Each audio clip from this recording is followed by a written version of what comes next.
شروع اللہ کا نام لے کر جو بڑا مہربان نہایت رحم والا ہے۔ یاسین، حکمت بھرے قرآن کی قسم، تم یقیناً پیغمبروں میں سے ہو، بالکل سیدھے راستے پر۔ یہ قرآن اس ذات کی طرف سے اتارا جا رہا ہے جس کا اقتدار بھی کامل ہے، جس کی رحمت بھی کامل، تاکہ تم ان لوگوں کو خبردار کرو جن کے باپ داداؤں کو پہلے خبردار نہیں کیا گیا تھا، اس لیے وہ غفلت میں پڑے ہوئے ہیں۔ حقیقت یہ ہے کہ ان میں سے اکثر لوگوں کے بارے میں بات پوری ہو چکی ہے، اس لیے وہ ایمان نہیں لاتے۔ ہم نے ان کے گلوں میں توق ڈال رکھے ہیں جو ٹھوڑیوں تک پہنچے ہوئے ہیں، اور اس وجہ سے ان کے سر اوپر کو اٹھیرے گئے ہیں، اور ہم نے ایک آڑ ان کے آگے کھڑی کر دی ہے اور ایک آڑ ان کے پیچھے کھڑی کر دی ہے، اور اس طرح انہیں ہر طرف سے ڈھانک لیا ہے، جس کے نتیجے میں انہیں کچھ سجائی نہیں دیتا۔ اور ان کے لیے دونوں باتیں برابر ہے، چاہے تم انہیں خبردار کرو یا خبردار نہ کرو، وہ ایمان نہیں لائے گے۔ تم تو صرف ایسے شخص کو خبردار کر سکتے ہو جو نصیحت پر چلے اور خدا رحمان کو دیکھے بغیر اس سے ڈرے، چنانچہ ایسے شخص کو تم مغفرت اور باعزت اجر کی خوشخبری سنا دو۔ یقیناً ہم ہی مردوں کو زندہ کریں گے، اور جو کچھ عمل انہوں نے آگے بھیجے ہیں ہم ان کو بھی لکھتے جاتے ہیں، اور ان کے کاموں کی جو اثرات ہیں ان کو بھی، اور ہم نے ایک واضح کتاب میں ہر چیز کا احاطہ کر رکھا ہے۔ اور اے پیغمبر، تم ان کے سامنے ایک بستی والوں کی مثال پیش کرو جب ان کے پاس رسول آئے تھے۔ جب ہم نے ان کے پاس شروع میں 2 رسول بھیجے تو انہوں نے دونوں کو جھٹلا دیا، پھر ہم نے ایک تیسرے کے ذریعے ان کی تائید کی، اور ان سب نے کہا کہ یقین جانو ہمیں تمہارے پاس رسول بنا کر بھیجا گیا ہے۔ انہوں نے کہا تمہاری حقیقت اس کے سوا کچھ بھی نہیں ہے کہ تم ہم جیسے ہی آدمی ہو، اور خدا رحمان نے کوئی چیز نازل نہیں کی ہے، اور تم سراسر جھوٹ بول رہے ہو۔ ان رسولوں نے کہا ہمارا پروردگار خوب جانتا ہے کہ ہمیں واقعی تمہارے پاس رسول بنا کر بھیجا گیا ہے، اور ہماری ذمہ داری اس سے زیادہ نہیں ہے کہ صاف صاف پیغام پہنچا دے۔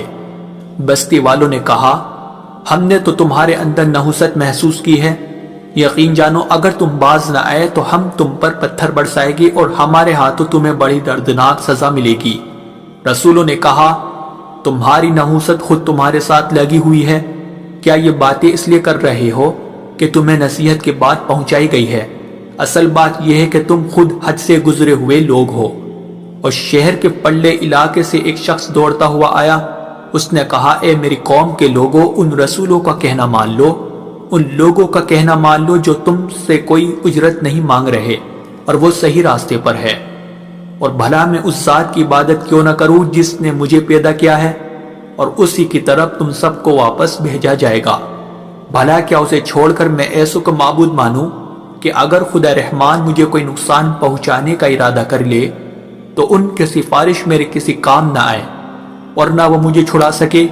اگر میں ایسا کروں گا تو یقیناً میں کھلی گمراہی میں مبتلا ہو جاؤں گا۔ میں تو اپنے پروردگار پر ایمان لا چکا، اب تم بھی میری بات سن لو۔ آخر کار بستی والوں نے اسے قتل کر دیا، اور اللہ کی طرف سے اس سے کہا گیا کہ جنت میں داخل ہو جاؤ۔ اس نے جنت کی نعمتیں دیکھ کر کہا کہ کاش میری قوم کو معلوم ہو جائے کہ اللہ نے کس طرح میری بخشش کی ہے اور مجھے باعزت لوگوں میں شامل کیا ہے۔ اور اس شخص کے بعد ہم نے اس کی قوم پر آسمان سے کوئی لشکر نہیں اتارا، اور نہ ہمیں اتارنے کی ضرورت تھی، وہ تو بس ایک ہی چنگھاڑ تھی جس سے وہ ایک دم بجھ کر رہ گئے۔ افسوس ہے ایسے بندوں کے حال پر، ان کے پاس کوئی رسول ایسا نہیں آیا جس کا وہ مذاق نہ اڑاتے رہے ہو۔ کیا انہوں نے نہیں دیکھا کہ ان سے پہلے ہم نے کتنی قوموں کو اس طرح ہلاک کر چکے ہیں کہ وہ ان کے پاس لوٹ کر نہیں آتے، اور یہ جتنے لوگ ہیں ان سبھی کو اکٹھا کر کے ہمارے سامنے حاضر کیا جائے گا، اور ان کے لیے ایک نشانی وہ زمین ہے جو مردہ پڑی ہوئی تھی، ہم نے اسے زندگی عطا کی، اور اس نے غلہ نکالا جس کی خوراک یہ کھاتے ہیں، اور ہم نے اس زمین میں کھجوروں اور انگوروں کے باغ پیدا کیے، اور ایسا انتظام کیا کہ اس میں سے پانی کے چشمے پھوٹ نکلے تاکہ یہ اس کی پیداوار میں سے کھائے، حالانکہ اس کو ان کے ہاتھوں نے نہیں بنایا تھا۔ کیا پھر بھی یہ شکر نہیں کریں گے؟ پاک ہے وہ ذات جس نے ہر چیز کے جوڑے جوڑے پیدا کیے ہیں، اس پیداوار کے بھی جو زمین اگاتی ہے اور خود ان انسانوں کے بھی اور ان چیزوں کی بھی جنہیں یہ لوگ ابھی جانتے تک نہیں ہیں، اور ان کے لیے ایک اور نشانی رات ہے، ہم اس پر سے دن کا چھلکا اتار لیتے ہیں تو وہ یکایک اندھیرے میں رہ جاتے ہیں اور سورج اپنے ٹھکانے کی طرف چلا جا رہا ہے۔ یہ سب اس ذات کا مقرر کیا ہوا نظام ہے جس کا اقتدار بھی کامل ہے، جس کا علم بھی کامل، اور چاند ہے کہ ہم نے اس کی منزل تاب تول کر مقرر کر دی ہے، یہاں تک کہ وہ جب ان منزلوں کے دورے سے لوٹ کر آتا ہے تو کھجور کی پرانی ٹہنی کی طرح پتلا ہو کر رہ جاتا ہے۔ نہ تو سورج کی مجال ہے کہ وہ چاند کو جا پکڑے اور نہ رات دن سے آگے نکل سکتی ہے، اور یہ سب اپنے اپنے مدار، اور ان کے لیے ایک اور نشان یہ ہے کہ ہم نے ان کی اولاد کو بھری ہوئی کشتی میں سوار کیا، اور ہم نے ان کے لیے اسی جیسی اور چیزیں بھی پیدا کی جن پر یہ سواری کرتے ہیں، اور اگر ہم چاہیں تو انہیں غرق کر ڈالے، جس کے بعد نہ تو کوئی ان کی فریاد کو پہنچے اور نہ ان کی جان بچائی جا سکے۔ لیکن یہ سب ہماری طرف سے ایک رحمت ہے اور ایک معین وقت تک زندگی کا مزہ اٹھانے کا موقع ہے جو انہیں دیا جا رہا ہے۔ اور جب ان سے کہا جاتا ہے کہ بچو اس عذاب سے جو تمہارے سامنے ہے اور جو تمہارے مرنے کے بعد آئے گا تاکہ تم پر رحم کیا جائے، تو وہ ذرا کان نہیں دھرتے، اور ان کے پروردگار کی نشانیوں میں سے کوئی نشانی ایسی نہیں آتی جس سے وہ منہ نہ موڑ لیتے ہو۔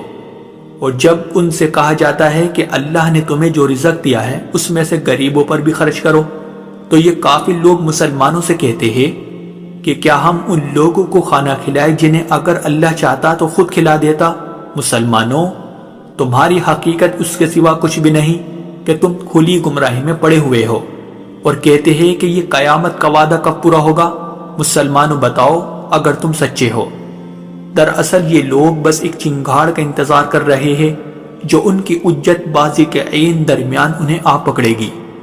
پھر نہ یہ کوئی وصیت کر سکے گے اور نہ اپنے گھر والوں کے پاس لوٹ کر جا سکے گے، اور سور پھونکا جائے گا تو یکایک اپنی قبروں سے نکل کر اپنے پروردگار کی طرف تیزی سے روانہ ہو جائے گے، کہے گی کہ ہائے ہماری کم بختی، ہمیں کس نے ہمارے مرکز سے اٹھا کھڑا کیا ہے؟ جواب ملے گا کہ یہ وہی چیز ہے جس کا خدا رحمان نے وعدہ کیا تھا اور پیغمبروں نے سچی بات کہی تھی، اور کچھ نہیں، بس ایک زور کی آواز ہوگی جس کے بعد یہ سب کے سب ہمارے سامنے حاضر کر دیے جائیں گے۔ چنانچہ اس دن کسی شخص پر کوئی ظلم نہیں ہوگا اور تمہیں کسی اور چیز کا نہیں، بلکہ انہی کاموں کا بدلہ ملے گا جو تم کیا کرتے تھے۔ جنت والے لوگ اس دن یقیناً اپنے مشغلے میں مگن ہوگے، اور وہ ان کی بیویاں گھنے سایوں میں آرام دانشتوں پر ٹیک لگائے ہوئے ہوگے۔ وہاں ان کے لیے میوے ہوگے اور انہیں ہر وہ چیز ملے گی جو وہ منگوائے گے۔ رحمت والے پروردگار کی طرف سے انہیں سلام کہا جائے گا، اور کافروں سے کہا جائے گا کہ اے مجرموں، آج تم مومنوں سے الگ ہو جاؤ۔ اے آدم کے بیٹو، کیا میں نے تمہیں یہ تاکید نہیں کر دی تھی کہ تم شیطان کی عبادت نہ کرنا، وہ تمہارا کھلا دشمن ہے، اور یہ کہ تم میری عبادت کرنا، یہی سیدھا راستہ ہے۔ اور حقیقت یہ ہے کہ شیطان نے تم میں سے ایک بڑی خلقت کو گمراہ کر ڈالا، تو کیا تم سمجھتے نہیں تھے؟ یہ ہے وہ جہنم جس سے تمہیں ڈرایا جاتا تھا، آج اس میں داخل ہو جاؤ کیونکہ تم کفر کیا کرتے تھے۔ آج کے دن ہم ان کے منہ پر مہر لگا دیں گے، اور ان کے ہاتھ ہم سے بات کریں گے، اور ان کے پاؤں گواہی دیں گے کہ وہ کیا کمائی کیا کرتے تھے۔ اور اگر ہم چاہیں تو یہی دنیا میں ان کی آنکھیں مل یا میٹ کر دیں، پھر یہ راستے کی تلاش میں بھاگے پھرے، لیکن انہیں کہاں کچھ سجا۔ اور اگر ہم چاہیں تو ان کی اپنی جگہ پر بیٹھے بیٹھے ان کی صورتیں اس طرح مسخ کر دے کہ یہ نہ آگے بڑھ سکے اور نہ پیچھے لوٹ سکے۔ اور ہم جس شخص کو لمبی عمر دیتے ہیں اسے تخلیقی اعتبار سے الٹ ہی دیتے ہیں، کیا پھر بھی انہیں عقل نہیں آتی؟ اور ہم نے اپنے ان پیغمبروں کو نہ شاعری سکھائی ہے اور نہ وہ ان کے شایان شان ہیں، یہ تو بس ایک نصیحت کی بات ہے، اور ایسا قرآن جو حقیقت کو کھول کھول کر بیان کرتا ہے تاکہ ہر اس شخص کو خبردار کرے جو زندہ ہو، اور تاکہ کفر کرنے والوں پر حجت پوری ہو جائے۔ اور کیا انہوں نے یہ نہیں دیکھا